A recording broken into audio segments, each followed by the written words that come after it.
en attendant Serigne waaw yegsi bi tey su paree rek incha allah ñu daal di dem ñu tàmbalee ko. waaw ak ban xëtu yéenekaay yi rek. waaw tey bu ko defee tey di. alxamis waaw alxamis tey fukki fan ak ñaar ci weeru février 2025 lan ma gën a fës ci xëtu yéenekaay di ko njëkk ak. critique yéenekaay mi ngi xamal wàccu àdduna bi di journaliste bi di Georges Déthié Diop moom la yuyoo dal dina génn àdduna mu nekk lu bett Sénégal yi ñëpp bett nit ñi mu nekkoon ku professionnel ku rigoureux ku fonk liggéeyam ndeysaan amoon na lii ñeenti qualité yi lañ ko mën a seddal maanaam ku professionnel loon ku rigoureux loon ku jovial waaye nekk ku social tamit voilà mu ngi noonu 4 qualités mais rare lorsqu'elle cohabite. Georges Déthié Diop disparaît pas complètement, il sera dans chaque journal préparé avec sérieux, dans chaque invité écouté avec respect, dans chaque micro ouvert avec dignité. Voilà mu ngi noonu kooku mooy Georges Déthié Diop moo dal di génn àdduna suñu borom moo ko dogal yàlla na ko yàlla xaral àjjana. kon mbokk yi bu ñu jógee ci critique yéenekaay ñu ñëwaat ci beneen voilà le quotidien yéenekaay mu ngi ñëw wax ñi ci violence bu xew ci l'université Anta Diop de Dakar moom xeetu yéenekaay bi di journal Le Quotidien mu ne violence à l'UCAD vers un gatsa judiciaire loolu daal la journal bi xëyee maanaam gatsa judiciaire ñii di collectif bi de l'amicale porte na plainte premier ministre Ousmane Sonko en tant que premier ministre demande au garde des Sceaux de veiller aux suites judiciaires de l'affaire. Aucun mot sur les responsabilités des forces de défense et de sécurité de l'univers sénégalais au bord de l'explosion. Le journal bi di xëtu yéenekaay daal di xëyee tey ci alxames bi. mbokk yi bu ñu jógee ci le quotidien yéenekaay di ñëw ci direct news mu ngi wax ak ñun ci décès de l'étudiant Abdoulaye Ba les vérités crues de Waly Diouf Bodiang. waaw Waly Diouf Bodiang nag wax na dëgg wax na ay dëggam ci génn àdduna bi nga xamante ni mooy Abdoulaye Ba di étudiant bu génn àddunam ci diggante confrontation entre force de défense et de sécurité ak étudiants yi moom Waly Diouf Bodiang nee na nag dëgg yàlla ñun ñoo nekk ci régime bi waaye dañ war a assumer si entière responsabilité ci génn àdduna bu Abdoulaye Ba voilà moom loolu moom nee na ci régime bi la responsabilité boobu nag du leen mooy dañu war a góorgóorlu gën a yore kaaraange Sénégal yi yëpp ñi yore seen sécurité donc loolu wax sa responsabilité est consubstantielle à l'exercice du pouvoir qui fait poser sur nous la charte de sécurité de tous les Sénégalais a fortiori dans le cadre de l'intervention des forces de police. Voilà loolu la Waly Diouf Bodiang dal di xamle donc mu nekk lu am solo moom it elle ne préjuge pas à l'impératif de tirer au clair cet événement condamnable et d'appliquer la justice dans sa rigueur. En tout cas mu nekk loo xamante ni ñaawlu nañ ko naqarul nañ ko comme ni ko Mouhamadou Bamba Cissé waxee ministre de l'intérieur mooy kii faatu àdduna bu Abdoulaye Ba te mu tukkee ci ba léegi enquête moo ko war déterminer loolu Waly Diouf Bodiang ñu ngi koy dal di naqalu te nan nañ assumer suñu entière responsabilité. ba tey desandikum ci direct news ñëw nañ ci levée de l'immunité parlementaire maanaam dindi malaanu kiraay bu Farba Ngom. Maître Omar Youm di avocat wu Farba Ngom dal dina annonce une plainte contre ministre de la justice garde des Sceaux Yacine Fall dafa dérapé dafa li mu def loi viole na constitution viole na loi bi ci la dëkk. Donc la plainte sera déposée au Sénégal et en cas d'absence de suite portée devant les juridictions internationales en France pour violation du droit à l'image, atteinte à la vie privée, violation de données personnelles et du secret de correspondance. Lii la Omar Youm ne lii plainte bi ci lii liñ koy def da ko buñ ko defee déposé ko te amul suite dañ dem nag ci juridiction bi internationale dem France kalaame fa ministre bi di Yacine Fall. ba tey Omar Youm mooy wax ne bëri na ay erreur ministre bi lu ne dossier bi bëri na erreur dossier bi lu ne wax na ko ci Yacine Fall moom donc mbokki loolu démbul woon ci avocat wu Farba Ngom yi dal di ni génn wax li ñuy wax ginnaaw bu ñu am autorisation ci bâtonnier bi leen may autorisation pour ñu def conférence de presse wax naa ko léegi Georges Déthié Diop il n'y a pas son deux donc voilà yàlla def na mu ngi noonu ci journal bi. alors mbokk bi ñu jógee ci xeetu yéenekaay direct news dañuy dikkaat ci source a yéenekaay dikk na ci défense du député de Maire Agnam ça déballe et menace voilà mooy député yi mooy avocat yi démb rek lu ñu wax kenn ku nekk jël nga wax nga. sa défendre nga sa client wax nga ko vraiment lii Farba Ngom maanaam léegi mën na am léegi te mu am fukki at non astafurlah mu am atam lëmm maanaam février lañ ko dencoon ba février 2026 daanaka léegi te mën na at ñu ngi ci prison bi te fi jaay doole loolu la avocat yi wax ki nga xamante ni mooy maître Boubacar Cissé mu ne c'est le nouveau directeur général adjoint de l'administration pénitentiaire monsieur Idrissa Sow nommé le 11 décembre en conseil des ministres qui a effectué le fouille dans la cellule de notre client alors li nga xamante ni ñoom war na ne lii yëfi jaay doole la ñoom avocat wu Farba Ngom démb génn nañ ko xamle nañ ko Sénégal yi mooy d'abord ku ñu nommé dañ ko nommé rek mu dal di def exécutif ngi mel ni daal nomination Farba Ngom moo tax mu nekk ci nomination ñoom ñoo ko wax muy tudd Idrissa Sow la ko wooyee. Crise universitaire bi ak responsabilité des uns et des autres démission attendue affaire Pape Cheikh Diallo et si tournée de Diomaye Sonko Cheikh Omar Diagne muy def rek sortam yi ci yenn place génn na ay dëggam mu ngi ci source yéenekaay source ay yéenekaay Cheikh Omar Diagne wax na mbokk yi na nga ko gisee ci journal bi di source yéenekaay yi demaat ci tribune yéenekaay mu wax ni le régime doit assumer entière responsabilité de la mort de l'étudiant et veiller à ce que cela ne se reproduise waaw loolu mooy kàddu Waly Diouf Bodian moom la tribune yéenekaay xëyee tey donc mu ngi noonu Pape Cheikh Diallo et Djiby Dramé retournent chez eux pour une perquisition voilà loolu la à la fin des perquisitions ils ont été reconduits à Rebeuss voilà jëli ji nañ Pape Cheikh Diallo ak Djiby Dramé yóbbu ko seen kër am lu ñu def foofu seen kër maanaam perquisitionné après dal di leen delluwaat fi nga xamante rek moom mooy di Rebeuss journal bii di Tribune yéenekaay moo ko dal di xamle boo ko ñuy wéyal ba tey Le Soleil yéenekaay ñëw Le Soleil yéenekaay mu ñuy wax ne modernisation de la gouvernance universitaire le président de la République Bassirou Diomaye insiste sur le consensus voilà mu ngi noonu loolu mu ngi tukkee ci communiqué conseil des ministres bi démb la ko njiiti réew mi jël ne daal dañuy moderniser waatu dëgg yàlla université Cheikh Anta Diop de Dakar la gouvernance yorinu université bi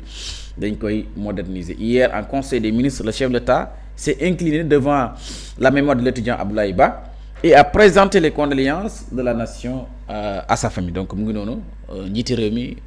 dal dina présenter condoléances am ki nga xamante rek mooy Abdoulaye mii nga xamante ni moo dal di faatu ci université bi dal dina ko présenter condoléances moom njiiti réew mi après nag vers la mise en œuvre d'un plan Diomaye pour le Sénégal oriental voilà président de la République ñëw na ci après nag le premier ministre Ousmane Sonko a dénoncé l'usage de la violence lucide et réclame des suites judiciaires voilà mu ngi noonu journal baa ngi noonu Le Soleil yéenekaay njiiti réew mi daal dina massu famille wu Abdoulaye Ba daal di ko présenter ci condoléances toute la nation ba pare premier ministre bi nag tamit moom def lu mel noonu ba pare réclamé na ci enquête daal di wéy ñi ngi jëm ci vers la mise en œuvre de plan Diomaye pour le Sénégal oriental voilà plan Diomaye pour la Casamance mais plan Diomaye pour le Sénégal oriental mooy diggante Tambacounda ak Kédougou mbokk yi bu ñu jógee ci loolu dañuy dikkaat ci beneen xëtu yéenekaay l'Observateur de 1977 à 2026 mooy Georges Déthié Diop adieu Mr George moom la ko journal bi titré atam 1977 la juddu yàlla def mu génn àdduna 2026 moo tax journal bi ne ko rappel adieu hier démb la mercredi 11 février 2026 Georges Déthié Diop s'est éteint alors qu'il était au travail voilà mu ngi dal di génn àdduna fekk ne boobu mu ngi dal di xëy si pour liggéey respecter métier suscitant une profonde émotion à travers le pays à la RFM au sein des entités du groupe Futurs Médias comme dans toute la presse confrères et auditeurs rendent hommage à la voix, à l'éthique, à la rigueur exemplaire d'un journaliste qui a servi jusqu'au bout voilà ngi noonu c'est style génne moom Georges Déthié Diop yàlla na ko yàlla xaral àjjana kon mbokk yi bu ñu jógee ci l'Observateur yéenekaay dañ dikkaat ci beneen le point actu yéenekaay ñu ñëw ci supporters sénégalais yu ñu téye ci Maroc lan la ñuy wax ils sont désormais forcés de parler en français avec leur famille loolu la avocat bi dal di xam ne loolu de moom léegi yàlla bu fekkente ne avocat yi ñooñu détenus yi ñoom daal li ñu leen wax daal mooy nañ wax français daal dañ leen forcer pour ñuy wax français xam nga ne tamit nag défendre nga mën a utiliser sa làkk bi moo gënoon bu ñu ci doon boole woon wolof dana baax trop mais dañ leen wax la forcer la ñuy wax la leen français pour ñu mën défendre seen bopp voilà mu ngi noonu ils ont désormais forcé de parler en français avec leur famille alerte maître Patry Kabo moo ko xam le mooy avocat bi leen di assister di leen conseiller ci dossier bi nga xamante di leen ñaar rek ndeysaan mbokk yi ak foo leen munti nekk suñu borom dal leen teg loxo ngeen ñibbi si le plus rapidement possible ndax dara yóbbu leen lu doon finalu Sénégal ak Maroc moo leen yóbboon ngeen supporter seen ngeen may leen force yàlla def na loolu mais yéen itam ñi téye leen fi yàlla leen fi yàlla dal di indi mbokk bu ñu jógee ci point actu yéene kaay dañuy ñëw libération di kat ci libération dañuy di kat ci li nga xamante rek moom moo lëmbal réew mi mooy pédocriminalité transfrontalier transmission volontaire du VIH à des mineurs mooy coow li nga xamante ni rek Pierre Robert mii nga xamante ni moom la ñuy woowee le mal du patron donc le cercle dans le secret de l'organisation de Pierre Robert ñëw na dugg suñu biir réew mi caqate suñu mineurs yi dugal leen ci affaire góor jigéen di former ay nit tamit loolu du doy wàll en plus l'organisation criminelle a sévi au Mali au Maroc nekk yemu Sénégal dem na ba Maroc face à l'ampleur du dossier le parquet de Beauvais a été dessaisi au profit de celui-ci de Paris xoolal ma loolu rek arrêté en France en même temps que ses deux présumés complices Laurent Guève et Adrien Bastard. Pierre Robert a gardé le silence lors de son audition donc mu ngi noonu ñi nga xamante ni gis nga ko ci photo boobu kenn xamul ban façon xeet lañ doon ñëw ci réew mi ñëw ci Afrique bëgg ñi fii nga gis ne la division spéciale de cybersécurité wala de criminalité DSS passe aux cibles près de 52 000 fichiers pédocriminels xam nga tamit lii doy na waar lii xam nga lu ko fi jar ci àdduna voilà bu ñu jógee mbokk yi jógaat ci beneen xëtu yéenekaay ñëwaat ci Walf Quotidien ñëw na ci colère des étudiants enseignants colère des étudiants enseignants agriculteurs Pastef dans un tourbillon voilà bu ñu gisee université étudiants yi mer nañ ñëwaat ci ñi nga xamante ni mooy enseignants yi barki dem ak jaay ak agriculteurs yi baykat yi mais Pastef dans un tourbillon Alioune Badara Kandji sociologie politique les signaux commencent à devenir rouge bu fekkee étudiants yi di xatraayu enseignants yi di xatraayu agriculture xatraayu mën nañu wax ne parce que nag am na liggéey mbokk yi bu ñu jógee ci Walf Quotidien yéen kaay dañuy dikk ci L'As yéen kaay dikk na ci les levées d'immunité parlementaire bu Farba Ngom ses avocats démolissent le dossier waaw avocat yi daal Farba Ngom yi moom bu ku leen déglu démb moom dëgg yàlla Farba war toog ci prison bi war na génn ndax dajji nañ dossier partie par partie maître Alaaji Amadou Sall Bassirou Boubacar Cissé boo koy lire fii doo fi jógee pôle d'avocat Farba Ngom yi xaw nañ sakkan lool ñoom boo leen dégloo dëgg yàlla xotti nañ dossier bi tax dossier bi Farba Ngom nekk ci prison bi ñu ñëwaat ci le Sud Quotidien yéenekaay dañu ñëw levée d'immunité parlementaire de Farba Ngom ses avocats soulèvent des irrégularités voilà ay manquements yu ci bëri loolu la avocat yi moom ngi gis ngeen ko mbokk ci journal bi moom la journal bi de Sud Quotidien yéen kay xëyee tey mbokk yi ngeen gis ko nag mbégte rek lañ ci am nag saa su nekk rek bu waxtu wi jotee ñëw partager ak yéen la gën a fës ci xëtu yéen kaay bañ ko tënkee rek mu noonu vraiment sorti ñëw ci yor yéen kaay yéen kaay mu jëkkaat na ci ki nga xamante rek moom mooy décès de l'étudiant Abdoulaye Ba. Sonko exige justice et sécurisation des campus voilà boo xoolee Ousmane Sonko ak Waly Badian dañ même na dëgg na justice bi leeral lii dégg nga ci kii faat Abdoulaye Ba pare nag nañ sécuriser campus bi loolu mooy dëgg waaw tamp boo xamante ni université boo xamante ni si ñu ndaw réew mi wala futur leader de ce pays ñu ngi jógee ko tukkee foofu vraiment loolu rek mooy li war gën a ni sécuriser ko mu am sécurisation bàyyi ñaawteef duñ fa dugg def na kasu du noonu en tout cas moo tax le premier ministre Ousmane Sonko en conseil des ministres mu dal di wax kàddu yi dal di demander à ce que ñu dal di def li mbokk yi bu mu leen liiralal texte boobu ngeen ji ci suuf mu ngi wax ne au lendemain du décès tragique de l'étudiant Abdoulaye Ba survenu lors des violences à l'université Anta Diop de Dakar le conseil des ministres du 11 février 2026 a pris des mesures d'urgence. Le premier ministre Ousmane Sonko a condamné fermement l'usage de la violence, instruit le garde des Sceaux de faire lumière sur les responsabilités judiciaires liées à ce drame xam nga tamit loolu le premier ministre Ousmane Sonko def ginnaaw bu mu naqarloo li xew université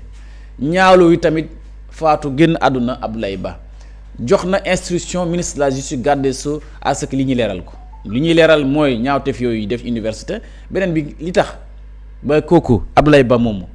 faatu ci yenn circonstances faatu ak lan moo ko faat yooyu yëpp premier ministre demande na instruction à ce que ministre de la justice garde des Sceaux dal ci taxaw parallèlement il a insisté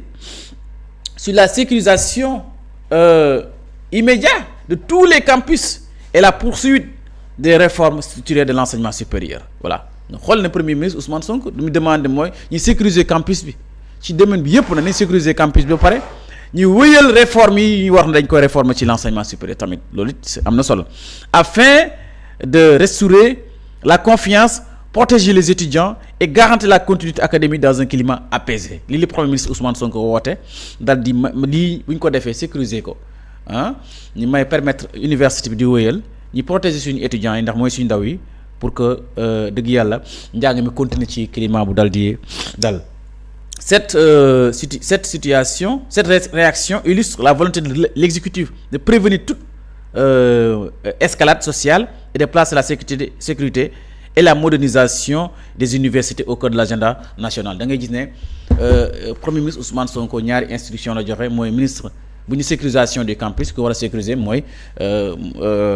ki yore sécurisation sécurité publique bi mooy ministre Mouhamadou Bamba Cissé ak le ministre de la justice garde des sceaux di madame Yacine Fall moo war a leeral li ñi war a gën a ubbi enquête bi leeral kon mbokk yi lii leen li indiloon ci lu gën a fës xëti yenn kaay bu ko defee comme Serigne Niang chroniqueur du jour dikk na